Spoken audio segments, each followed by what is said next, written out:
Om Swastiastu. Sejarah merupakan sebuah catatan peristiwa di masa lalu yang dijadikan pedoman dalam kehidupan masyarakat terkait fakta, makna, dan filosofi yang terkandung di dalamnya, sehingga dijadikan suri teladan bagi generasi-generasi selanjutnya.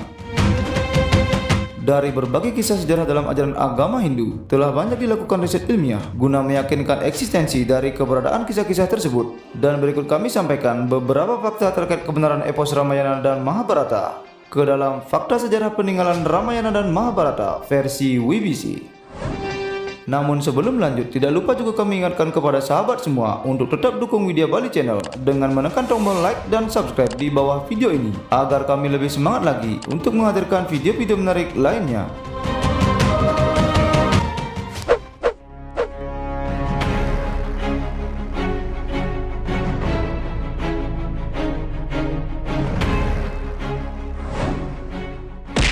Sri Rama Bridge, Rama Setu atau Adam Bridge, disebut juga jembatan Situ Banda, merupakan sebuah formasi batuan dan pasir yang tersusun membentuk sebuah jalan membentang membelah lautan antara Pulau Mannar Sri Lanka dengan wilayah pesisir Rameswaram bagian tenggara negara India.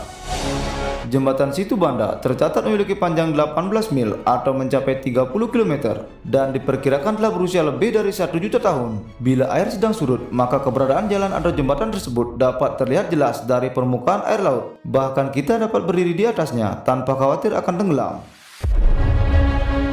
Berdasarkan kajian dari para ahli dan pakar arkeologi India maupun Sri Lanka, di mana jembatan Situ Banda masih perlu dilakukan riset lanjutan guna mengungkap siapakah sesungguhnya arsitek di balik keberadaan jembatan spektakuler tersebut. Hingga organisasi PBB melalui UNESCO menjadikan mahakarya purba yang tiada duanya tersebut ke dalam kelompok penelitian khusus, mengingat jembatan yang begitu kokoh berada di atas permukaan laut yang cukup ganas dengan batuan tersusun rapi layaknya batuan pada piramida Mesir, di mana berat rata-rata batuan pada jembatan tersebut mencapai 10 hingga 20 ton. Bahkan teknik yang digunakan untuk membangun jembatan tersebut kemungkinan bisa melebihi kecanggihan teknologi masa kini. Keberadaan jembatan Situ Banda pertama kali disebutkan dalam Wiracarita Ramayana, mengacu pada kisah di mana saat Dewi Sita diculik oleh Rawana. Dalam usaha pembebasan Dewi Sita oleh Sri Rama, dibantu juga oleh Hanuman dan Sugriwa serta pasukan Wanara. Namun terhalang oleh lautan yang luas karena tidak semua pasukan mampu untuk terbang, hingga dibangunlah sebuah jembatan di tengah laut. Pembangunan jembatan oleh jutaan pasukan Wanara dengan menyusun bebatuan besar hingga mencapai negeri Alenka. Hingga pada akhirnya pasukan Sri Rama mampu menyerbu negeri Alenka. Sampai setelah terbunuhnya Raja Rahwana oleh Sri Rama, maka Dewi Sita pun dapat bersatu kembali dengan Sri Rama. Berdasarkan dari kajian teknologi modern dan citra satelit NASA, mengindikasikan bahwa struktur jembatan tersebut tidak terbentuk secara alami, hingga menguatkan pendapat jika Sri Rama Bridge atau jembatan Situ Banda merupakan salah satu bukti fisik yang diwariskan dari kisah Ramayana.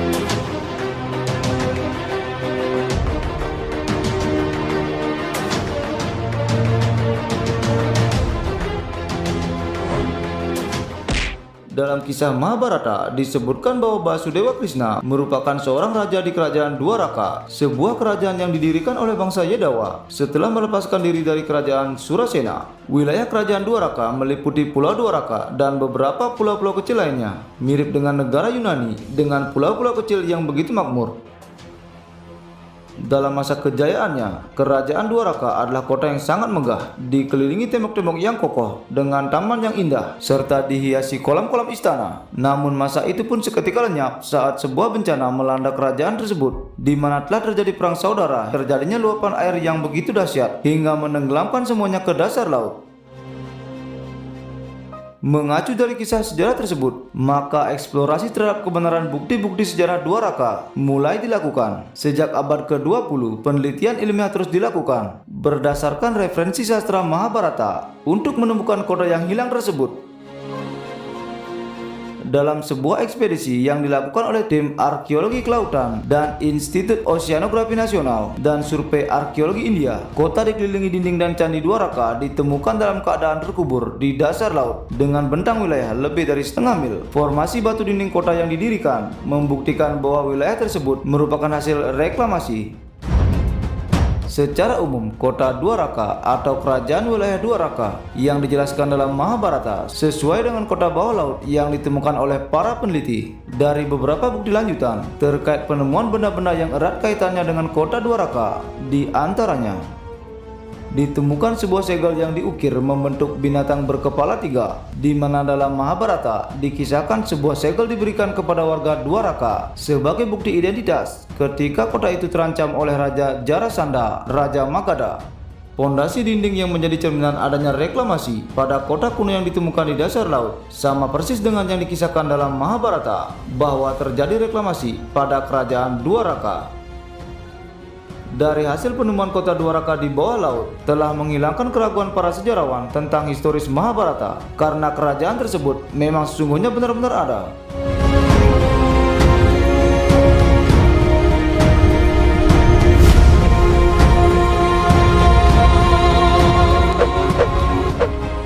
Kesalahan tidak akan menjadi kebenaran walau berulang kali diumumkan. Sebaliknya, kebenaran tidak akan menjadi kesalahan walau tidak seorang pun melihatnya. Baiklah sahabat, sekian dulu informasi dari kami, semoga dapat bermanfaat. Akhir kata kami ucapkan terima kasih. Om Santi Santi Santi Om.